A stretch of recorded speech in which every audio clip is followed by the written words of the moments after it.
What's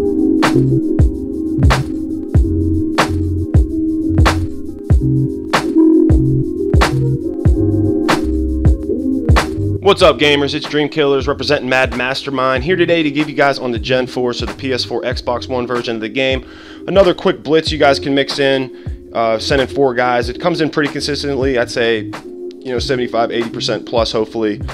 I've ran it in practice mode, play now mode, and 1 game online just to check it out.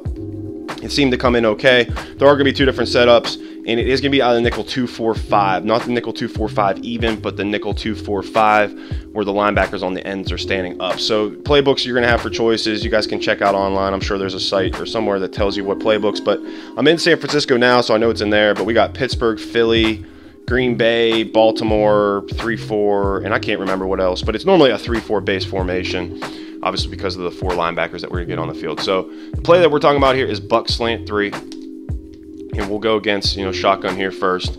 Quick setups either way we go, whether it's under center or shotgun, but there is, like I said, a slight variation. And all we're going to do here is we're going to baseline. We're just going to move the nickel back in here that's already blitzing, and we're just going to zone up that middle linebacker that's blitzing. All right, so we're sending 4 dudes.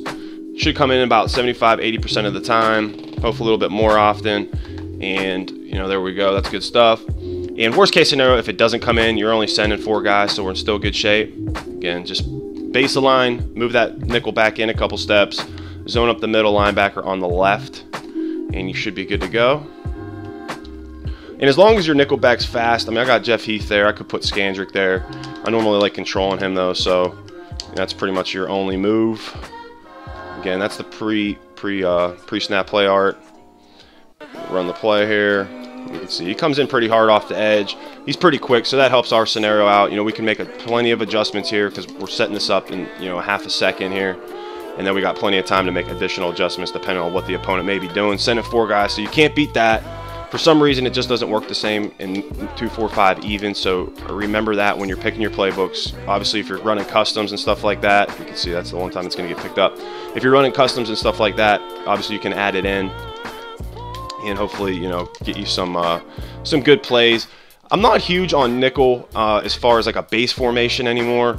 With all the running and stuff like that, I like to have the bigger guys out there, the guys with block shedding, and obviously I use Dallas a lot, and they got enough linebackers and stuff like that where I can keep making it work. So I'm more of a 4-3, or I'd run a 3-4 or something like that if I had the choice for like a base defense. But definitely in passing situations, or if the opponent, he's running like a lot of spread formations and stuff like that, it works out pretty well. So I'm going to run this here maybe like 2 more times. And again, you'll have plenty of time, so you can do all kinds of different adjustments depending on what the opponent likes to do. You can put up guys. And again, a lot of fellas, you're going to talk about having holes in the field with zones, stuff like that. There are some plays where literally I'll have nobody in a deep blue. Depending on what the situation is, it is something to keep mindful of. If the opponent doesn't like to throw a lot of streaks, he's throwing a lot of stuff over the middle, there's no point of having a lot of deep blues on the field. They're not really going to do much to defend a slant. So keep that in mind as you're making your adjustments. But that's really all that's to it here. Again, one last time, just base aligning, moving the nickel back down here a step, down to the line of scrimmage, zoning up that left side middle linebacker, and you're good to go.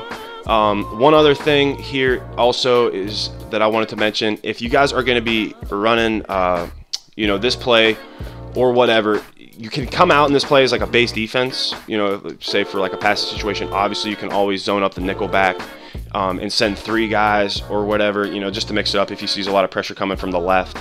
He starts sliding or something like that. But I am one person, if you guys watch my videos, I don't blitz a lot from 2 ways. There's not a lot of blitzes I don't think that work that great or consistent, so I try to stick to one side.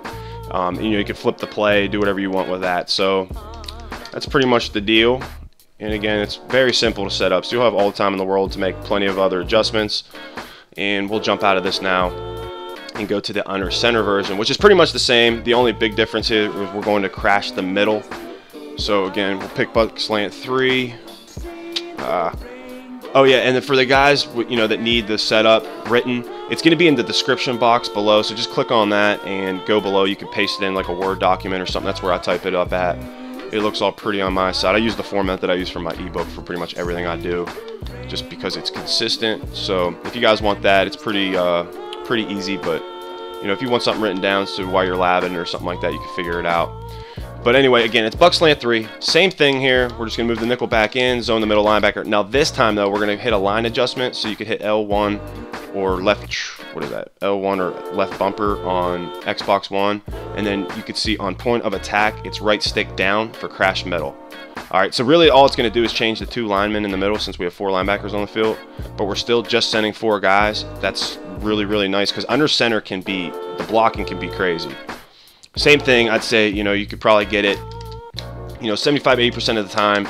And when it's not coming in, again, we're only sending 4 people. So we're not at a super big disadvantage, you know, even if it would happen to get picked up. But it works out pretty well. You guys can see here, it's come in a couple times in a row. I think it's only got picked up once this whole example, but it will get picked up in games and stuff like that here and there. So, yeah, you can see. That time, like, the line automatically slid left. So, there's not too much you can do about it. I don't know why it happens like that. You know, it's just something just to keep mindful of. So, instead of blitzing every play, you know what I mean? I do, but I feel like I got good adjustments and stuff like that. I mean, I blitz too much, but anyway, just be mindful for the newer guys or the guys, you know, wanting to start blitzing and stuff like that, have been used to playing a lot of coverage, that you're not going to have the super desired result. Just like if you run max coverage every play, you're not going to always have your desired result. Just because you got, you know, 9 guys in coverage doesn't always mean you're going to knock down the ball. And just because we're setting up a blitz that comes in normally doesn't mean it's always going to come in.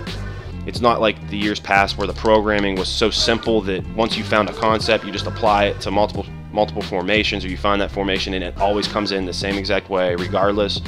It is a little bit different now. So one last time here, we're base aligning, moving the nickel back down, crashing the line middle. So that's the pre-snap play art again. Run the play here. And as long as that linebacker, and again, I don't know if that's the voodoo to it where he's standing up and he takes the end with him, or the tackle, but it seems to be working out for me anyway. And that's the deal. And again, you can definitely set up plenty of other adjustments if you'd like. But, you know, that's it, fellas. So I hope you enjoy it. Integrate it into your game. Send them heaters, like we like to call them. And hopefully get you guys some more W's, some more knockdowns, stops, turnovers, whatever it's going to take to lock up on the defensive side of the ball. And that's it for today on the Gen 3, guys. Please let me know what you guys would like to see next. I did drop that 3-4 mini scheme. If you guys need offense, or even on the Gen 4, guys, what kind of tip you'd like to see next. I'm DreamKillas signing off. We'll run it one last time here. And remember, double check the description box. And if you guys aren't on social media, follow me, or if you are, or get on social media, because if I'm doing it, anybody should. But check me out. I'm DreamKillas843 on Instagram and Facebook. Instagram and Twitter, and I'd appreciate your follow on that. You guys can check up with me and see what I got going on in the Madden world, and if you care about what I got going on outside of Madden. But I appreciate it, and we will catch you guys again next time. Heaters!